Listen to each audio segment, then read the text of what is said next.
오늘은 빛을 많이 받은 남자 영성가 이야기를 해보겠습니다. 저는 성자라는 말을 사람한테는 쓰고 싶지 않아요. 왜냐하면 성자는 오직 예수님밖에 없습니다.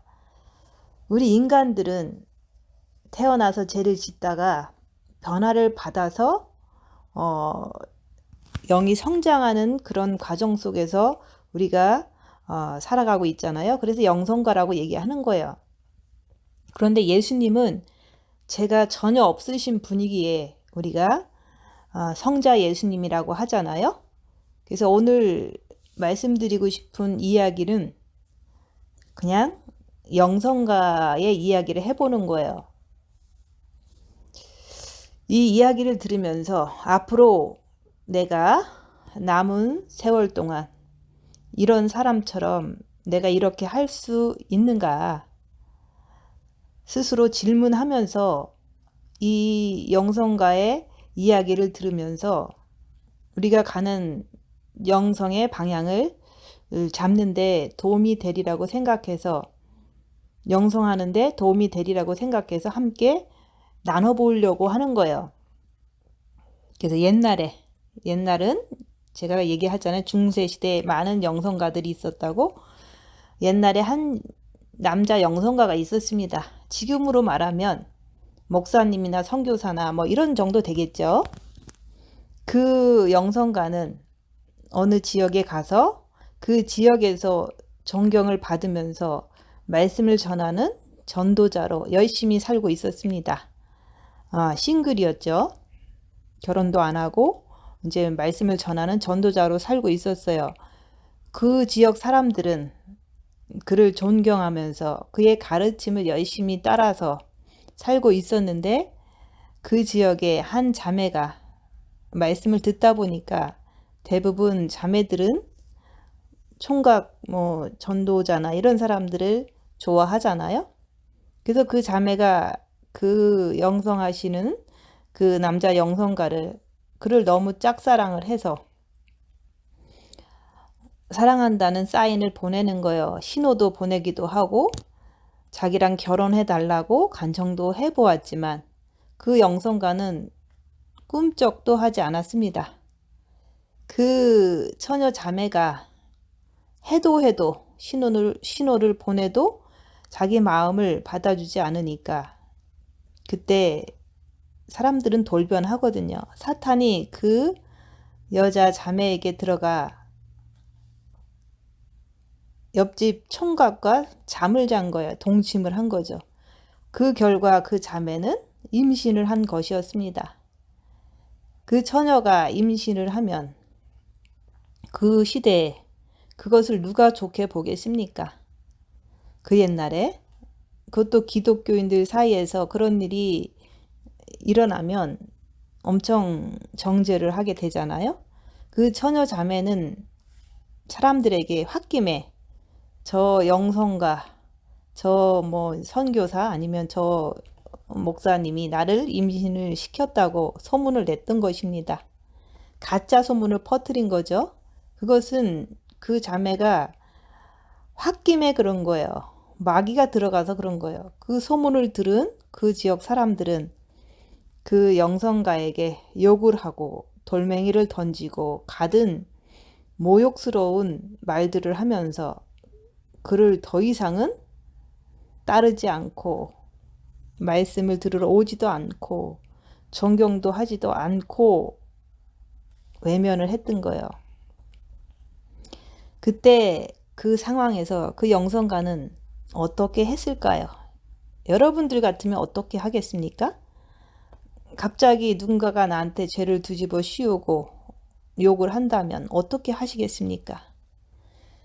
그 영성가는 어떻게 했냐면 입 다물고서 그 모욕 속에서도 그 누구에게도 사실을 이야기하지 않았습니다. 그리고 그 처녀 자매가 필요한 모든 음식과 산후조리에 필요한 기저귀라든지 이런 것들 많이 있을 거 아니에요?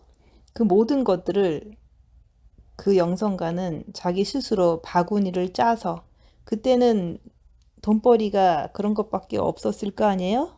바구니를 손수 짜서 장터에 가서 내다 팔아서 기저귀도 준비하고 산모가 먹을 지금 같으면 미역도 준비하고 이런 것을 준비를 잘 해줬습니다. 그러다가 마침 처녀가 아기를 낳았어요. 근데 대부분 옛날 사람들은 아기를 낳아도 젖이 잘 나오지 않잖아요. 그래서 지금 같으면 분유를 사서 먹이겠지만 그런 게 없었을 때 할 수 있는 방법은 젖동량을 하는 거잖아요. 그래서 그 자매가 아기 낳고서 젖이 나오질 않아서 어쩔 수 없이 그 영성가는 그 갓난 아기를 안고서 동네를 다니면서 애 낳은 그 집을 찾아다니면서 젖동량을 하면서 그 아기에게 젖을 먹였던 거예요. 그렇게 동네를 다니면서 젖동량을 할 때 그 사람들이 얼마나 비웃었겠어요. 저런 게 우리를 가르쳤단 말이야 하면서 비난을 했을 것이고 모욕을 줬을 거예요. 그래도 그 영성가는 아무런 변명도 하지 않고 그저 그 산모와 갓난 아이를 정성껏 돌봤습니다. 여러분은 만약에 그런 상황에 처해졌다면 어떻게 하시겠습니까? 그 자매는 그 영성가의 너무 신실한 모습에 자기의 잘못을 폭로하지도 않고 끝까지 입 다물고 돌봐주는 그 신실한 모습에 그 자매는 양심이 찔려서 그 지역 사람들에게 사실을 말해 주었던 거예요. 사실은 이 아이의 아버지는 저 영성가가 아니라 뒷집에 사는 총각이라고 사실을 말한 거예요.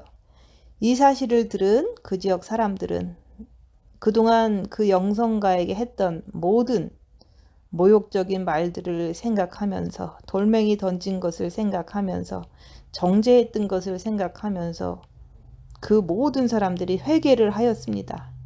그리고 그 영성가 앞에 찾아와서 잘못했다고 우리가 잘못했다고 무릎을 꿇었던 거예요. 그 영성가는 그 후로 그 지역을 말없이 떠났습니다.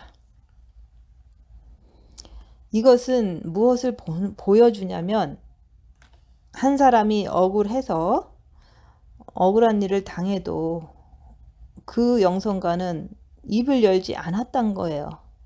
그 결과 그 모든 사람들이 회개를 할 수 있도록 몸소 가르쳐 준 거예요.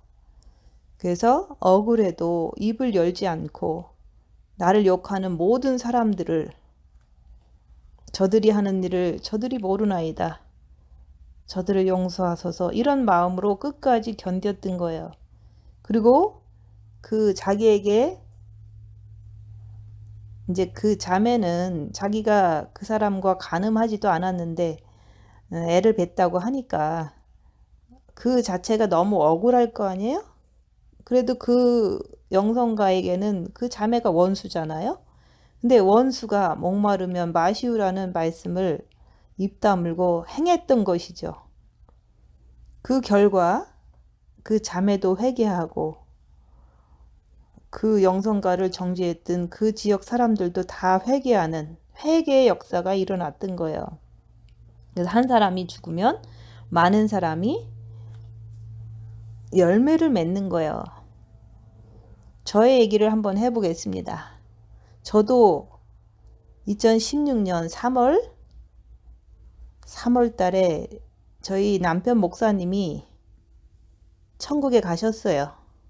그때 이후로 7년 하고도 지금 이제 더 되고 있죠. 남편 목사님이 천국 가시고 나니까 저를 이렇게 보호해 줄 사람이 없잖아요. 예수님 밖에는 제가 의지할 사람이 없잖아요. 그러다 보니까 여러 가지 상황상 사람들이 자꾸 다가오는 거예요. 근데 저도 영적으로 성숙하지 못하고 분별하지 못하니까 그냥 사람을 믿고 이렇게 했던 거죠. 그래서 저에게 목사님이 돌아가신 후 이렇게 찾아온 사람 중에서 갖은 악행을 하는 사람이 한 사람 있어요. 아직도 그 사람은 지금 제 옆에 탁 붙어서 계속 괴롭히고 살고 있습니다. 그런 상황에서 저는 억울하죠. 그 사람을 위해서 하루에 밥 3끼를 해주고 모든 필요를 다 이렇게 도와주면서 아무런 대가도 없이 끝도 없이 한도 없이 언제 끝날지도 모르는 그런 상황을 계속 살아가고 있습니다. 저도 오늘 말씀드린 이 영성과와 비슷하게 저도 억울한 삶을 살고 있는 거예요. 내 머릿속에서는 항상 내가 왜 이렇게 살아야 되나 하면서 그럴 때마다 저는 그 생각을 해요. 내 영을 위해서 하는 거다. 내가 손해보고 사는 이 삶이 나를 보기 위해서 하는 거다. 그래서 한여름에는 너무 더워요. 여기가 사막이고 너무 더운 이 한여름에 점심때쯤 되면 너무 땀이 뻘뻘 나요. 그 상황에서도 불 앞에서 밥을 하면서 내 영을 위해서 하는 거다 하면서 제 마음을 주님 앞에서 지키는 거예요. 그래서 모든 사람들은 사탄이 역사하면 누구나 할 거 없이 다 악행을 저지른다는 것입니다. 그리고 자기보다 약한 사람, 또 영성한다는 사람들 앞에서 모든 사람들은 자기의 그 원하는 것이 채워지지 않으면 오늘 말한 그 처녀 자매처럼 하지도 않은 그 모든 죄를, 자기의 죄를 이 영성가한테 뒤집어 씌우잖아요. 그런 것을 그 영성가도 다 알기에 무슨 죄를 다 뒤집어 씌워도 무슨 이상한 소문을 내도 그저 주님만 바라보면서 주님은 다 아십니다 하면서 사람들한테 변명하지 않는 거예요. 입 다물고 힘들 때마다 주님 앞에 앉아서 위로를 받는 거예요. 그러면서도 나를 보는 거예요. 나에게 아직 죄의 흔적이 남아있는지 꿈틀대는지 그런 걸 보는 거예요. 죄의 흔적이 있는 것을 발견하면 할수록 내가 평생 지은 내 죄값을 이렇게 치르는구나 하면서 그 억울한 상황을 견디면서 사는 거예요. 그래서 무슨 일이 있을 때마다, 억울한 일이 있을 때마다 변명하지 마세요. 대꾸하지 마세요. 요구하지 마세요. 자기를 보는 자는 그게 바로 고난을 통해서 나를 정결케 하거든요. 나를 정결케 씻어낼 수 있는 그런 것이 바로 고난이라는 거예요. 그 고난 속에서, 억울한 상황 속에서 내 안에 있는 악한 영의 정체, 죄의 흔적을 내 안에서 꿰뚫어 볼 수 있는 그 찬스가 생기는 거예요. 저는 이 영성가에 입 다물고 원수가 목마르거든 마시우라는 그 행동을 하는 것을 보면서 내가 이 어둠의 세상에서 삶을 살아가면서 저의 삶 속에서 억울한 일이 생길 때마다 원수가 목마르거든 마시우라는 그 말씀을 늘 생각하면서 견딥니다.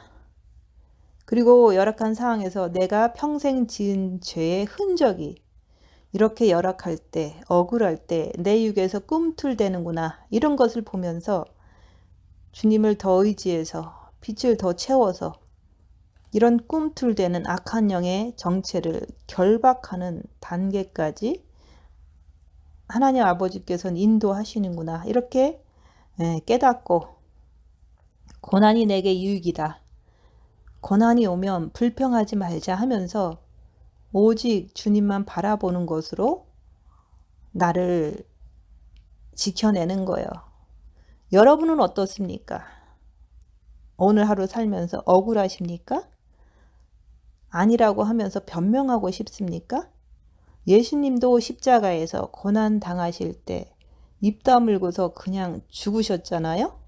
저들이 하는 일을 저들이 모르나이다. 저들을 용서하소서. 이렇게 하시면서 죽으셨잖아요.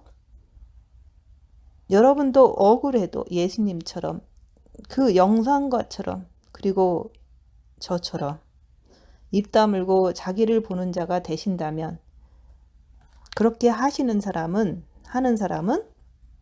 바로 예수 그리스도의 신부가 되실 것입니다. 저도 그동안 영성을 적극적으로 하면서 그런 일들이 많이 있었어요. 입 다물고 그저 아무 말도 하지 않았죠. 그럴 때 7년 전에 그런 일이 있었을 때도 그게 가장 가까운 가족이었을 때도 그렇게 슬퍼도 밉고 이렇게 했었는데 그래도 내 죄가 있으니까 끝까지 입 다물고 참았어요. 7년이 지난 지금 올해 전화가 왔어요. 자기가 잘못했다고 전화하고서 회개를 하기 시작하더라고요. 시간은 참 오래 걸렸지만 한 사람을 회개하게 인도하는 것은 내가 죽음을 통해서 되는 거예요.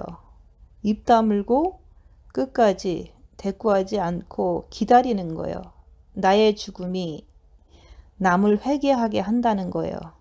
그것을 이번에 가족 중에서 한 명 회개를 하더라고요. 내가 그렇게 모욕당할 때는 비난당할 때는 아프고 슬프고 이랬어요. 그리고 대꾸도 하고 싶었지만 나도 죄인이었기에 꾹 참고 예수님만 바라보고 계속 참았더니 결국에는 그 가족이 회개하더라고요. 그 아픔은 그때의 저의 아픔은 가족이 어떻게 그럴 수 있어? 어떻게 그럴 수 있어? 이런 어떤 억울함이 있었지만 나에게는 그것이 예수의 흔적이 되어서 지금도 나를 그런 상황이 일어날 때마다 이제 자연스럽게 나를 인도하고 있습니다. 죄인들을 구원하시려고 십자가에서 그렇게 입 다물고 죽으신 예수님을 생각하면서 여러분들도 오늘 하루 살아갈 때 입 다물고 억울할 때 자기를 보세요. 자기를 보면 볼수록 악한 영의 역사를 내 안에서 보게 되면서 더 주님을 붙잡게 될 수밖에 없습니다. 주님 앞에 엎드려질 때 그때 빛을 왕창 받게 되는 거예요. 그래서 그런 일이 많으면 많을수록 영이 빨리 성장해요. 그렇게 해서 빛을 많이 받으시는 여러분들이 되셔서 예수님이 다시 오실 때 예수님의 최고의 아름다운 신부가 돼서 예수님을 기쁨으로 맞는 여러분들 되시기를 예수님 이름으로 축원드립니다.